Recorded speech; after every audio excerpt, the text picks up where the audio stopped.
Start అయినా రాజకీయాల గురించి ప్రస్తావించడం అనేది చాలా సంవత్సరాల తర్వాత మళ్ళీ ఇదిగో ఇప్పుడే జరుగుతుంది. దానికి ప్రధానమైన కారణం తమ్ముడు పవన్ కళ్యాణ్, అలాగే చంద్రబాబు నాయుడు గారు తెలుగుదేశం నుంచి, బీజేపీ నాయకత్వం వీళ్ళందరికీ ఒక కూటమిగా ఏర్పడ్డారు. అది చాలా సంతోషం, మంచి పరిణామం. ఈ సందర్భంగా మరీ ముఖ్యంగా ఈ రోజున నేను ఇట్లాగా మాట్లాడడానికి ప్రధానమైన కారణం నా మిత్రుడు, చిరకాల మిత్రుడు సీఎం రమేష్, అట్లాగే పంచగల్ రమేష్ రాజకీయంగా అరంగేట్రం చేసింది నా బ్లెస్సింగ్స్ తోటి. అది తను ఆ రోజు నుంచి ఈ రోజు వరకు కూడాను ఎక్కడున్నా నా దీంట్లోనే ఉంటుంటాడు. అలాంటి పంచగల్ రమేష్ అండ్ సీఎం రమేష్ గారు వీరు నాకు కావలసిన వాళ్ళు ఇద్దరు కూడాను అనకాపల్లి కాన్స్టిట్యున్సీలో ఎంపీ క్యాండిడేట్ గా, అలాగే పెందుర్తి ఎమ్మెల్యే క్యాండిడేట్ గా వీరు నిలబడటం అన్నది నాకు చాలా సంతోషంగా ఉంది. ఎందుకంటే ఇద్దరు చాలా మంచి వాళ్లే కాకుండా సమర్థవంతులు.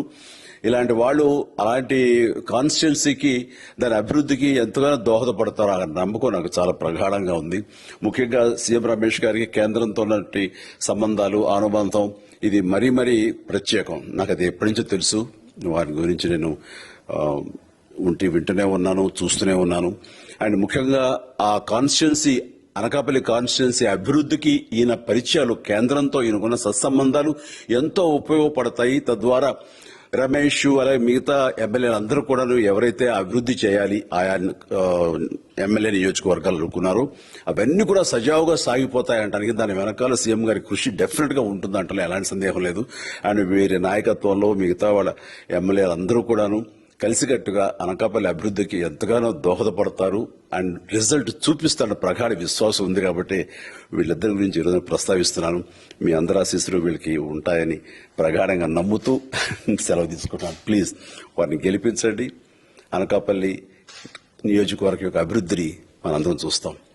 అంతేకాదు, నాది చాలా పెద్ద కోరిక, ఆంధ్రప్రదేశ్ అభివృద్ధి పథంలో ముందుకు వెళ్ళాలి. దానికి కానీ మీరందరూ నడుము బిగించండి. మీరందరూ కూడాను ఇలాంటి వారికి ఓటు వేసి మీరు గెలిపించి అన్ని రకాలుగాను మీ యొక్క ఆశీస్సులు వీళ్ళకు ఉన్నాయి అన్న భావాన్ని మా అందరికీ, ఆ నమ్మకాన్ని మాకు కలిగించండి. జై హింద్. ఇందులో మాకు